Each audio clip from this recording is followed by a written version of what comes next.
This tip will help you to get your blog post quickly on page 1 of Google search results page.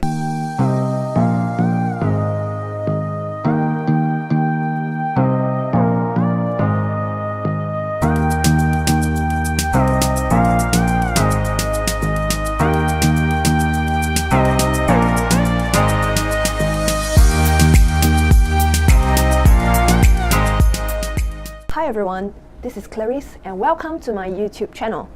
So my YouTube channel is all about awesome marketing tips, effective, budget-friendly, and quickly help your business to get more customers.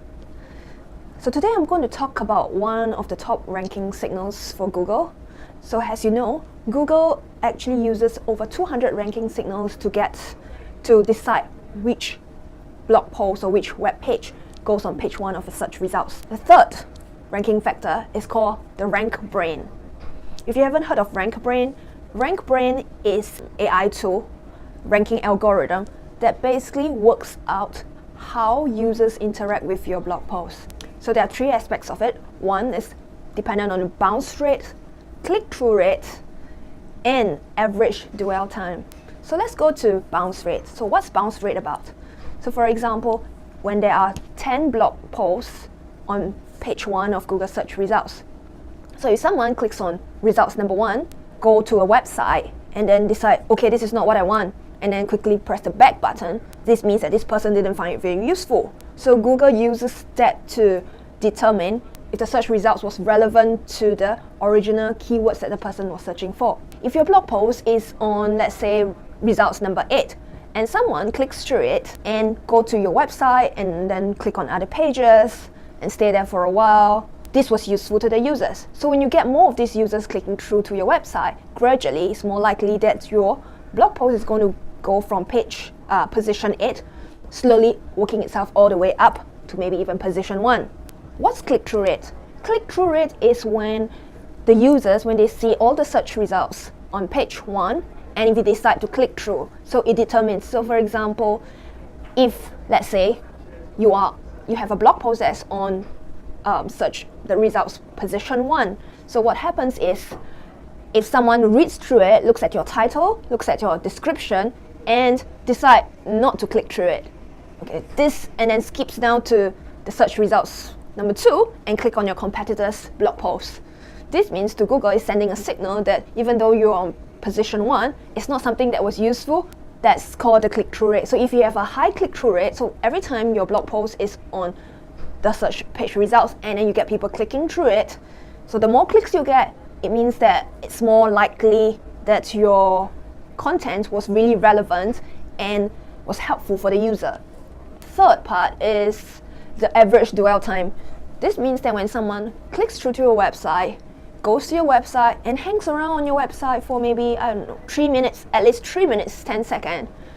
This means that your content was very, very useful. So according to one of the research reports, it says that according to research, on page 1 of the results page, the average dwell time, which means how long the user stays on the website, is about 3 minutes, 10 seconds. If you have at least that time, it means that it was really useful. Most likely the users found your website really useful, so you're gradually going to move up the rank. So all 3 of these factors play very important roles in the rank brain algorithm. How can you make sure that you get really high points for rank brain?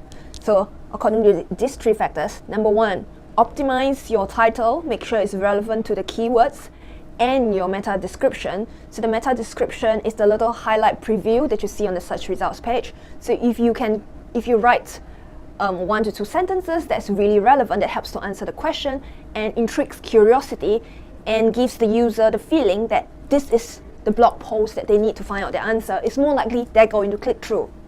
Okay. So once you've got them to click through, so the next thing that you want to optimize is your blog post itself, which is at least like the first paragraph, the first few lines. It should be pointing to some interesting facts and what questions you're going to answer in this particular blog post. And of course, we know that nearly 50% of all web visits to a website is mobile. So what you have to do is you basically have to really format your blog posts properly. That means leaving more spacing so people can actually focus on your blog post and able to follow through and read through. So a lot of people make these mistakes that for their paragraphing, they do it more of the old school style, like how you would read a paragraph on like a paper, newspaper or dissertation piece. But it doesn't work like that if you're reading a blog post on mobile. What you need to do is you should keep every paragraph to about 2 to 3 sentences long.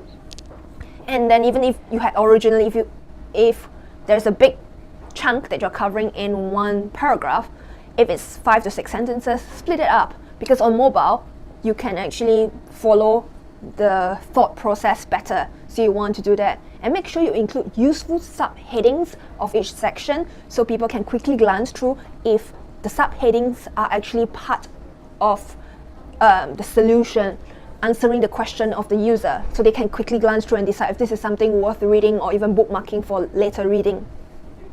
Another way is to break up your text or your blog posts with pictures. So when you sort of space it out, it's visually more pleasing and sort of like makes the user wants to hang around for a bit more.